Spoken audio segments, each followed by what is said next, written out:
first account of the resurrection as given in the Gospel of Luke. On the first day of the week, at early dawn, they came to the tomb, taking the spices that they had prepared. They found the stone rolled away from the tomb. But when they went in, they did not find the body.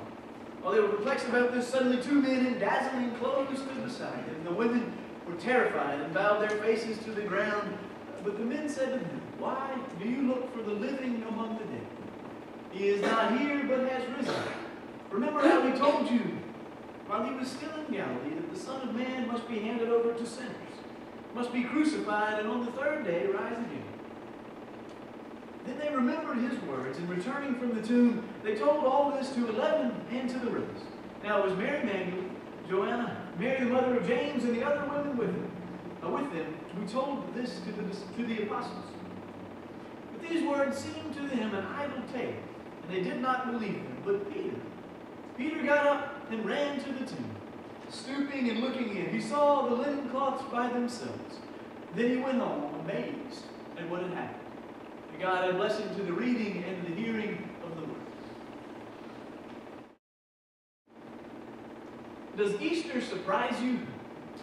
Do you come to church expecting to be surprised? On one hand, nothing is more surprising than this story. There is one thing that we know with absolute certainty. Everyone eventually dies. And once you're dead, you're dead. It's permanent. Once the body is gone, it's gone. The story that draws us together today is a story about a time when that didn't happen. 2,000 years ago, Jesus died and he didn't follow the rules. He didn't follow the natural pattern. He died, but he rose again. To say that that was a surprise to the people around him would be a vast understatement. It was all but impossible to believe. They didn't expect it. We wouldn't either. If someone told us that a friend who had died had returned, we wouldn't believe it. Not because we wouldn't want it to be true, but because everything in our experience tells us that that's just not the way it works. Death is permanent.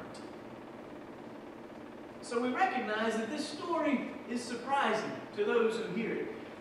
But even so, this story doesn't necessarily surprise us. We've heard it every Easter since we were kids. Jesus is risen. We learned about it in Sunday school. We know that that's a basic claim that Christianity makes. We hear about it every year at this time, and we hear a reference to it every week at church. The cross is the symbol that represents us. We put it in our churches. We put it on tombstones. We put it on necklaces. We put it on note cards. We recognize it as a symbol that Jesus died for us, and as a reminder that his death wasn't permanent. He rose again.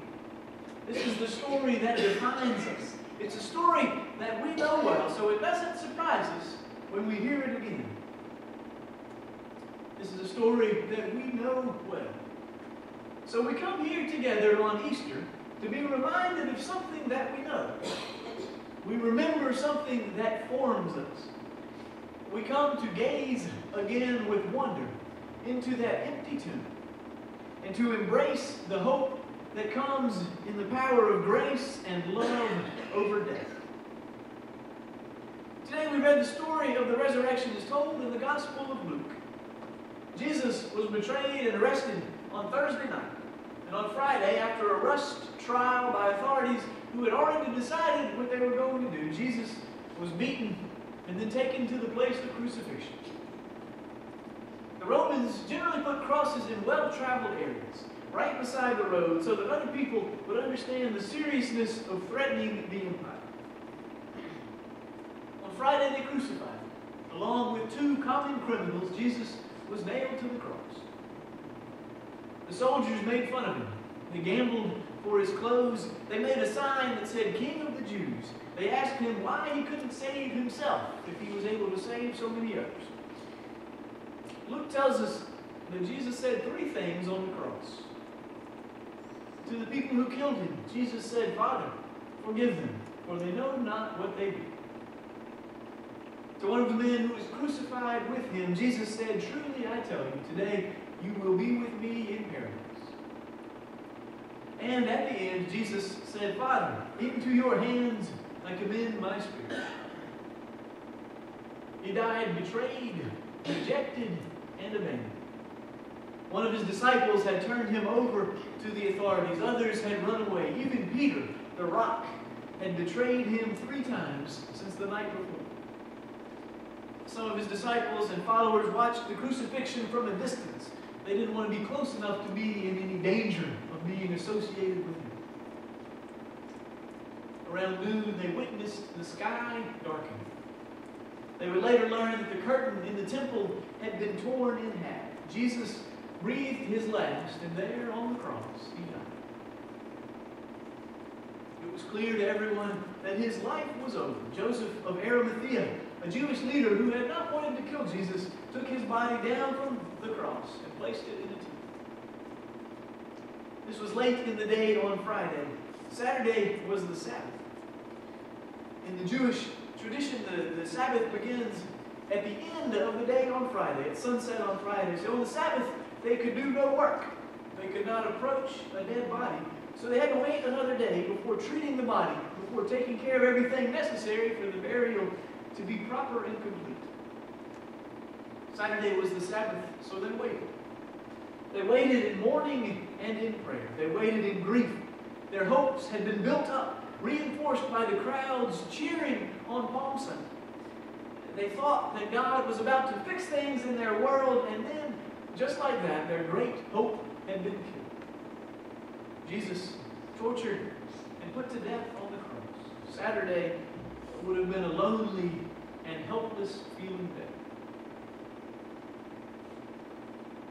First thing on Sunday morning, the first day of the week, once the Sabbath was over, a group of women went to the tomb of Jesus. Luke tells us that Mary Magdalene and Joanna and Mary, the mother of James, and other women had been traveling with Jesus and supporting him. Most had traveled south with him from Galilee, where Jesus grew up and did most of his teaching, to Jerusalem, where he would be killed. When they got to the tomb, they found the stone rolled away and the tomb empty. 2 men appeared dressed in dazzling white clothes, and they said, "Why do you look for the living among the dead? He is not here, but has risen. Remember how he told you while he was still in Galilee that the Son of Man must be handed over to sinners and be crucified, and on the 3rd day rise again." The women are so scared that they fall on their faces. The open tomb shook them up. The empty tomb really rattled them, and the glowing men sent them over the edge. The past few days for them have been emotional, and this would be very distressing. This would also be something completely unfamiliar. This is something they have not experienced before. It does not fit into their understanding of the world, but the angel tells them to remember. Remember. As if something they already know can help them understand what's going on. As if anything in their backgrounds could compare them and could help them process what's happening. Remember? I imagine they asked themselves, remember? What could there be to remember? This is completely new. We haven't heard this story before. But then, apparently they thought a little bit more deeply about that. Something about this seemed familiar. As the shock wore off, or at least as the shock wore down, they seemed to have been able to place this turn of events. They seemed to realize that this is familiar, that they know something about this after all. 3 times in the Gospel, Jesus has told the disciples that this will happen. These ladies were traveling along, listening to Jesus' teaching. Matthew, Mark, and Luke all agree that Jesus predicted his death 3 times. The disciples and the followers seem to miss out on the significance of Jesus' passion predictions. They can't comprehend something like this happening. So when Jesus says that he must be killed, they either miss hearing it or they miss out on understanding it. Either they just don't listen or they assume that he is speaking metaphorically. Maybe he's just telling them what he would be willing to do if it came down to it, but that would never happen. When Jesus gives those passion predictions, the disciples don't register them. It's hard to hear something if we've already decided what the person talking is going to say. But now that it's happened, now that Jesus has been crucified, and now that they have found the empty tomb, they remember. Oh, I guess he really did mean that. I guess he really meant what he said. The angels tell those ladies to remember, and they do. They remember those warnings. They remember that the Son of Man will be killed and on the third day will rise again. In the midst of witnessing the resurrection, they are able to remember. They remember the predictions that Jesus made, but they also seem to remember from somewhere deeper within themselves. They have an understanding that this is how God works. I said earlier that the one thing we know with absolute certainty about our lives is that they will come to an end. Our bodies will die. We will stop living as we are now. But we are also designed to know that there is something more significant about us. We are made in God's image. We are created in the image of the eternal. Although the body will die, the more important part, our core, who we are, our soul, does not die. It's too precious to God. Somehow God has taught us that. Somehow we are created to hope that there is more to existence than just this world. We want there to be something beyond death, and we can feel that it exists. The story that we are part of goes on beyond our time in this world. So when those angels tell those ladies in that empty tomb to remember, when the angels tell them to remember, they remember what Jesus has taught them, but they also remember this deeper truth. They remember the significance of our own lives, and more specifically, they remember the significance that God finds with our lives. They remember the loving, caring, healing God that Jesus made so clear to them. They remember the redemption and the hope that Jesus brought into this world. And they remember the faith that He shared with them, that God's love goes on beyond this life. The angel told them to remember, and they remembered that they were part of the story. They were a part of what Jesus had done, and they were a part of what Jesus continued to do. They saw that empty tomb, and they realized the victory that Jesus found over death. They realized that not only did He love us enough to die for us, but He loves us enough to defeat death for us. He loves us enough to conquer the grave, to take away the one thing that ultimately loomed over our lives, to take away the one thing that limited our potential and our future with God. When they realized this, when they remembered the truth that was already somehow present within them, they couldn't wait to share that good news with others. They couldn't wait to go and proclaim to others what they had found. Luke tells us they remembered His words, and returning from the tomb, they told all this to the 11 and all the rest. They rushed back to the place where the disciples were in hiding. The disciples had probably called a committee meeting to try to decide what to do next. Should they hide for a while? Should they vote on a new leader? Is there even any point in continuing to meet if the person who had taught them was gone? Would they become like the followers of John the Baptist after his death, continuing for a little while but fizzling out before too long? Those disciples, Jesus' disciples, were sitting in that room, wondering how things got this bad and wondering what they could do about it, when all of a sudden the women burst into the room and said, "Great news! He's not dead anymore." Not surprisingly, they found this hard to believe. These words seemed to them an iron tale, and they did not believe it. It seemed too good to be true.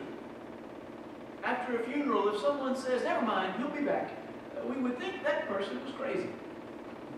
Or we would assume that person was overcome by grief and was temporarily out of his mind. In that time, women were not considered reliable witnesses. They couldn't testify in court. They were considered too emotional and not stable enough to be able to give a factual account. Yet these women are the first people given the task that the church has carried out since that moment, proclaiming the resurrection. These women are the first people to proclaim that Christ is risen. They are the first to spread that message. It's a remarkable message. It's a message that's full of hope. Eventually, it spread from this handful of women to the entire world. The largest religion on earth stems from that message that they were the first to proclaim. Over 2 billion people embraced that message. But at first, most of the disciples, the people who had walked with Jesus, wouldn't believe it. They practically laughed in their faces. The message was too incredible, too hard to believe, too outside of their expectation.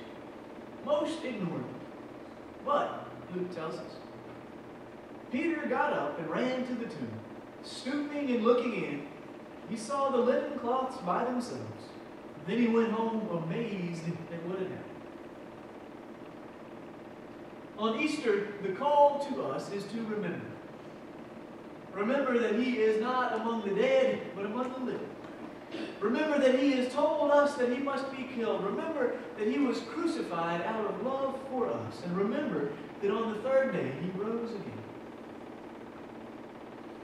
On Easter, we gather here to remember. We gather here each year to tell that familiar story to each other, to help us to remember. We gather here because telling that story is part of remembering. Sharing the story is part of experiencing the resurrection, just as those women, the first witnesses of the resurrection, shared that message with the world. And we continue to tell the story, like those women standing in that empty tomb. There is something inside of us, just as there was something inside those women, something intrinsic that recognizes this story. There's something that draws us towards the eternal. We are created to understand and embrace the resurrection. We are told that we are invited in Christ to a love that outlives death. We remember how God designed us. We embrace the passion of Christ. We embrace the empty tomb and the joy of the movement of the Spirit. We celebrate the life that God brings about, and we give thanks to the God of new life, the God of creation, the God of resurrection. And we proclaim loudly and for all the world to hear, He is risen. Many of you know Betty Spencer. Betty has been with us for a month or two now, has been visiting with us and has been become part of our family. And she comes forward this morning saying that she would like to make that membership in our family official. She is currently a member of another Baptist church and comes forward saying that she would like to transfer her membership here with us.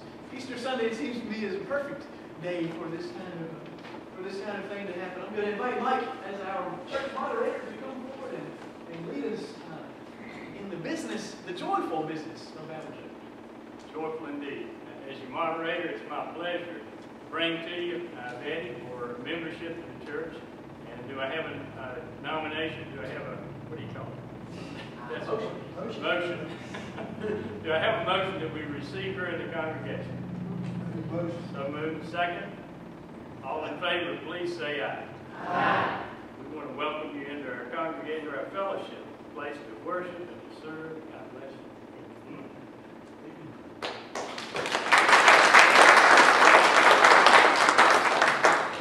What a beautiful thing for our church family to grow on Easter Sunday. I'm going to invite Betty, if she will, stand up here at the front after the service and invite you to come give her a hug. Let her know how much you love her, how much she means to us as we go out from this place on Easter. It's interesting to have a rainy Easter. Usually it seems like Easter is bright. I said that to somebody this morning, they said, well, at least it was bright yesterday for the Easter egg hunt. But we think of Easter as being a time of joy, a time of new life. Maybe it's appropriate that it rains, because without rain, we get no new life. Without rain, we get no spring. Without days like this, we don't get the flowers, we don't get the love. And I think that's part of what Easter means to us. At Christmas, we recognize that Jesus comes into the world, comes and embraces the darkness and lives here among us. And on Easter, we see that His love for us is so extreme. His love for us goes to such an extent that He is willing to sacrifice Himself to that darkness. But that's not all. That's the Good Friday. Today is Easter. Today is Sunday. Today we recognize the joy of the resurrection, the empty tomb, and the fact that Christ moves in our lives and throughout the world. We go out from this place joyfully proclaiming that message around the world. Will you join me in a word of prayer? God, as we go from here this Easter Sunday, we go out into a world that You have forever changed. We go into a world that You created, a world that You invite to embrace You, to embrace Your kingdom, a world that You invite to make You Your Lord. But not only that, a world that You seek to redeem, a world that you enter into, a world that you have embraced, and a world that you seek to fix.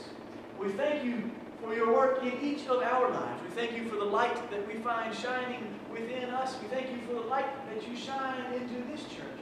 And we thank you for the light that you shine into the world of the empty tomb. As we go out from this place, thank you that we can go out praising you. Thank you that we can go out worshiping you. Thank you that we can go out and proclaim the message that He is risen. We pray these things joyfully in Jesus' name. Amen.